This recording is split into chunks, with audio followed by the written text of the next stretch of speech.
Hello and welcome back into the Horseshoe. This is Rapid Reaction, is brought to you by Byers Auto. It is Ohio State 66 and Maryland 17. Somebody, I think, got that score pretty well nailed down throughout the week. Easy for me to say while I pat myself on the back. That's Spencer Holbrook, Tim May, Jeremy Birmingham. I am Austin Ward. 5 more touchdowns for C.J. Stroud. A defense that is gaining a lot of strength and confidence with another pick 6. Make that 4 weeks in a row for the Silver Bullets, and definitely a very different mood for Ohio State than a month ago in this building. Hey, the Big Ten champions, 4-time defending, they're looking like they are right on that track that they want to be to get number 5. Yeah, they're going to have to keep getting better. I mean, that's just the whole point. Ryan Day said it at the beginning of the season. This team is so young, it's just going to be a climb. And now you get past Maryland, who's an improving team. It's not a team that's on Ohio State level. You get a week off, you go to Bloomington, Indiana, then you play Penn State, then the real season starts, and I think Ohio State's where they want to be heading into that. Yeah, I think he hit the nail on the head. You know, a lot of us got some bold predictions pretty close, or some score predictions. It's like we had a good feel for what this Maryland team could do. But I mean, when you wait a minute, you saying Seven Banks had a pick? No, you were wrong, Tim. But I mean, when you talk about the way that this team comes out and handles its business, it's now entering that Ohio State is back mode, where you have a team that's inferior, comes to the Horseshoe, and Ohio State mops the floor with them, takes care of business, and goes home and feels good about itself. And now I think that when Ryan Day said after week 1, we've got 1 more week and then we can come up and take a breath, they never got to take that breath after the Oregon game because of the way it played out.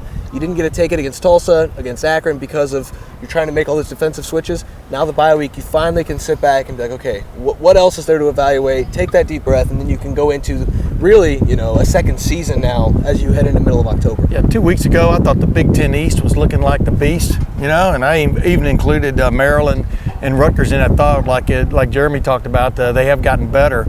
But when you beat those two teams historically, the way you've beaten them for the most part, except for one glaring exception there in 2018, but you still got into the above the 50 scoring wise, which is the difference.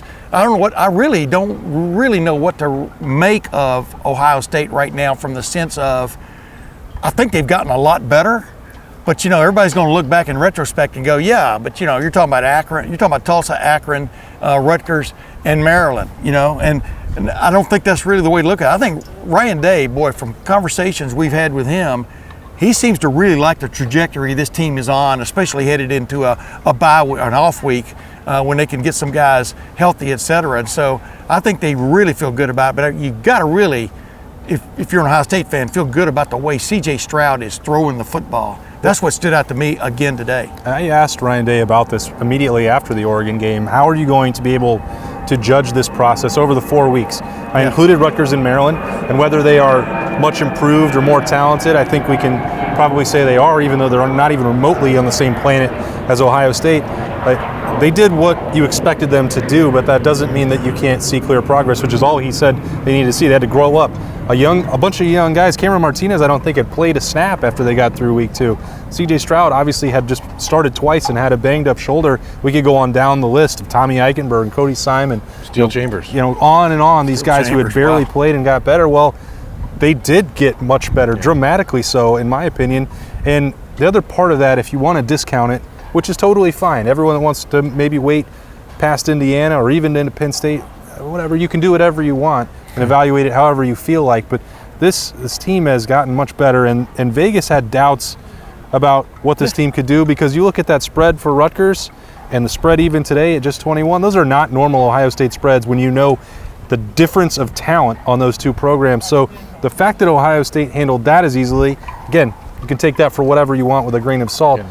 To blow the doors off of these two teams the way they did, that counts for something in my book. Yeah, but the two games that Vegas bettors people jumped on were Alabama today and Ohio State today as the favorite. I mean, that tells you some people are paying attention. Well, most people know the talent disparity between Ohio State and everyone they play. They just have to see the Buckeyes' very young roster stack performances on top of each other. I imagine with Indiana's struggles, you'll see Ohio State probably be a 20-some point favorite on the road at Indiana, a team that last year was everyone's darling. So, I mean, that's going to change over the next couple weeks. But, again, it's all about C.J. Stroud. I mean, Ohio State has just some really, really special players on their offense, and all C.J. Stroud has to do is not mess up. He's doing more. My point is that that's all he has to do. Yeah. But he's actually going out there and elevating not just himself, but the rest of the offense, throwing the ball with anticipation, making plays with his feet, finding a way to extend plays, and really just absolutely shutting the door on any of the controversy that people wanted to start up a few weeks ago. I think it's called a non-traversy. You should mint that term. That pass to Garrett Wilson over in that corner for the first touchdown. Did you see that? Fourth down play. Yeah, man, we had a picture of you watching that play. Yeah, that was a beautiful throw. But that was big time. I mean, there were several big time passes today by him, and we've been through that whole deal about people questioning this and that and the other. Should Cal McCord be playing, et cetera? I just think, like he said, he's been supernatural healing to his right shoulder, which is, I wanted to press him on that, but maybe we'll get him this week and get him to explain exactly what he's talking about. But clearly, he's a different throwing quarterback than he was.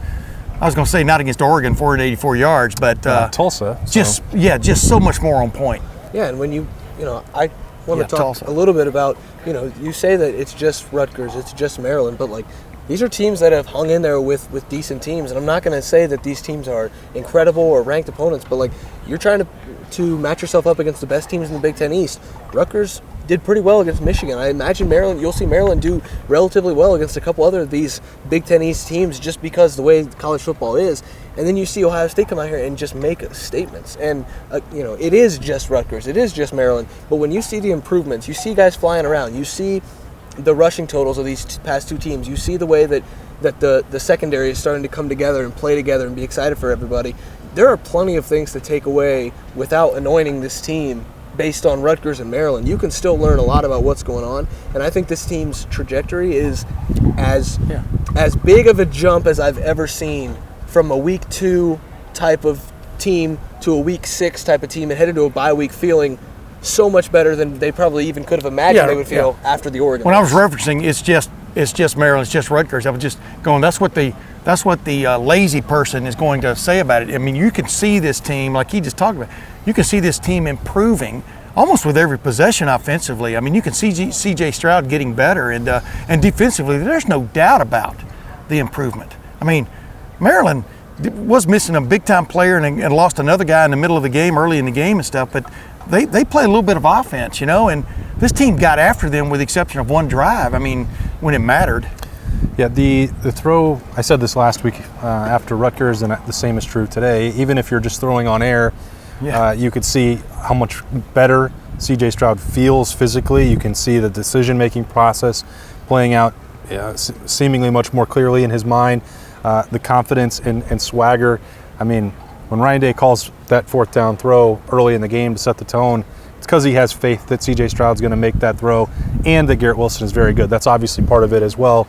The throw to Jackson Smith and Jigba, under pressure, getting hit right before halftime, the willingness to run, all that stuff is much better from C.J. Stroud. Is there anything, Berm, that you would leave today concerned with heading into the bye? I don't want to say concerned, but I like games like this from an analytical standpoint because there are things you still have to grow from. The tackling is not good. The Buckeyes miss a lot of tackles in open space, and I don't know how that gets better without just extended reps, but especially I think they missed like 21 tackles against Rutgers, and then the second team defense, the third team defense today. I know the game's over. Maryland's sort of, calling it, just phoning it in. Ohio State's phoning it in. But I think that's still a concern because you got to get these guys willing to tackle. And I want to say something that I don't know if I should. Let's go. Oh, yeah. Rapid reaction is brought to you by Byers Auto. I have a real problem with 33% of the fans leaving the stadium at halftime in a game that Ohio State has been waiting to put together after. Fans have this thing where they get mad if the Buckeyes don't play well and they boo. And then they do, and then they leave at halftime. Same old. In a beautiful day, probably maybe the last nice day of the year for all you know. It's going to be in Ohio. We're going to be wearing shorts in the big house. Last nice football game weather. I just feel like that team deserved, for the effort that they put out there today, deserved extended support, and I was a little annoyed they didn't get it, but I guess I'll probably get ripped apart for saying even that. A crowd short of 100,000 again, 99 something. I just felt like it was kind of woeful on their part for a lot of people to leave before the third quarter was over when starters are still out there playing. I don't know. His Twitter handle is @Berm. I just think it's a bad look. On three It is a message bad boards, look. you can find him there. You guys can hash out those differences. I know it was hot. I know. I mean, I was out here. It was warm. I That's get a it. broiler over there, the east side But stands on a I'm noon telling game. you want to make this into the most intimidating atmosphere in the Big Ten. You don't do that by leaving. Today should have been a party the entire second half for Ohio State fans. Craig Young getting the interception return for it was still pretty quiet. What if they were worried about getting punched by Mike Loxley? I guess that's something you have to consider. But I don't know. I'm not trying to be I'm not trying to be that guy. But I think that it's something that was annoying today. So you've got something woeful. Mike Loxley's woeful. I don't haven't know said what anything Tim's yet. got that's woeful. You know what's not woeful? The Ohio State wide receivers. Oh, they're good, yeah. That wasn't the question, but go ahead. I would just like to shout them out, and they don't need my shout out or anything, but Sure they do. When you talk about Jackson Smith and Jigba having over 100 yards and catching maybe the ball of the year from C.J. Stroud on over the middle, you talk about Chris Olave being, I've coined him a wizard. And I think I'm going to stick with that. The way he makes plays, I think there's some sort of witchcraft. You heard that question I asked him, right? How does Chris Olave keep getting wide open? It's got to be like witchcraft or wizardry. Yeah. There's no other explanation for it because he owed C.J. Stroud the one because the one hit him right in the face. Yeah. That he should have. He couldn't believe that the ball got there. Yeah. It was such a dime. And then you talk about Garrett Wilson, who just puts every single corner. I feel bad for Big Ten corners. They just get put in a blender repeatedly against Garrett Wilson because the way he runs routes, he is going to be just an incredible NFL receiver, and I can't wait till he's on my fantasy team. But aside from that, C.J. Stroud has been great. But when you have the weapons that Ohio State has, it almost becomes normalcy that we just expect this out of these guys. And I think every once in a while there's moments where we have to step back and just realize how good the wide receivers are and not just say, well, they're the best in the country. You have to actually think about just how good they are and what that truly means. It is absurd, the talent that they have. And you talk about Emeka Egbuka and Marvin Harrison, and you're starting to see Egbuka do the things that he's supposed to do. Those guys are backups. And that's why it's absurd that so many people left at halftime. Yeah. Absolutely. Maybe that ties in then. And my cohort over here, as I even tweeted, he called that little skinny post to Chris Olave just based on the way Maryland lined up. And I asked Chris Olave about that play after the game, and he goes, well, we saw that in practice all week. But how mad he is. Dude, how can you?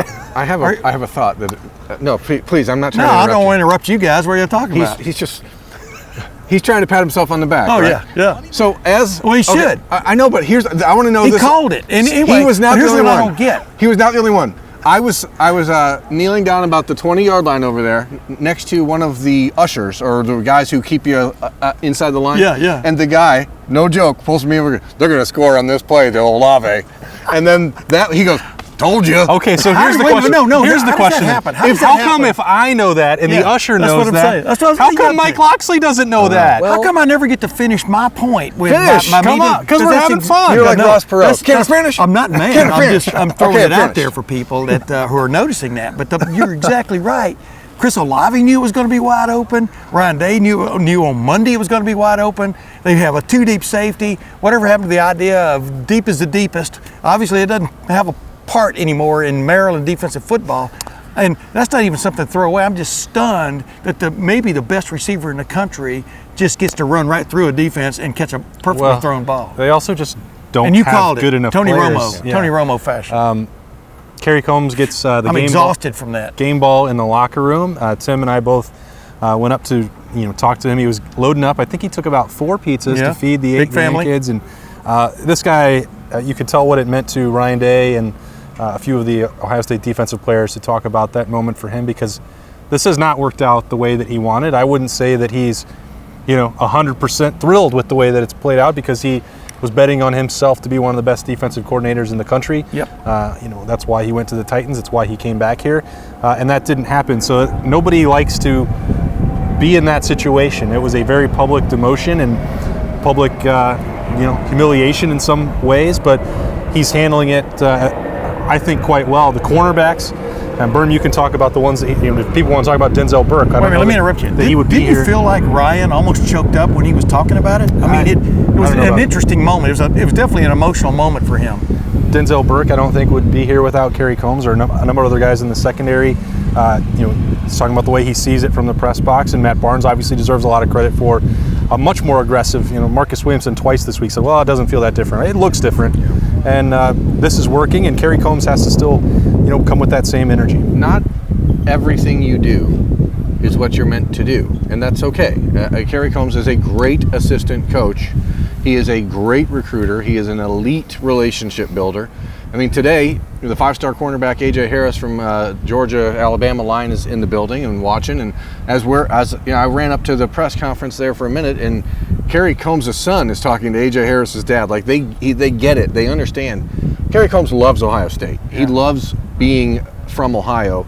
And it hurts him. That humble pie hurts.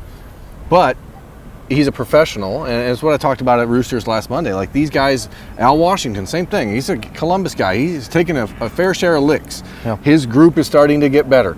Matt Barnes stepping into that role. Larry Johnson continuing to just plod away with, some veterans that hadn't done the job. And now you start to see today Javonte Jean-Baptiste making a lot of impact. Zach Harrison, again, every game he's getting this close to 1 or 2 sacks. Those guys are making some plays, and it's building. It's just building in the building. 66-17 was the final. Ohio State over Maryland. They're going to head into the off date with a little bit of momentum. We'll still keep rolling along with our coverage as we always do at Lettermen Row. You can subscribe as part of the On3 network right now for $10. If you sign up, you get that for a full year. That's 3 cents a day, Berm. It's a great deal. That's Spencer Holbrook, Tim May, Jeremy Birmingham. I'm Austin Ward. This has been Rapid Reaction.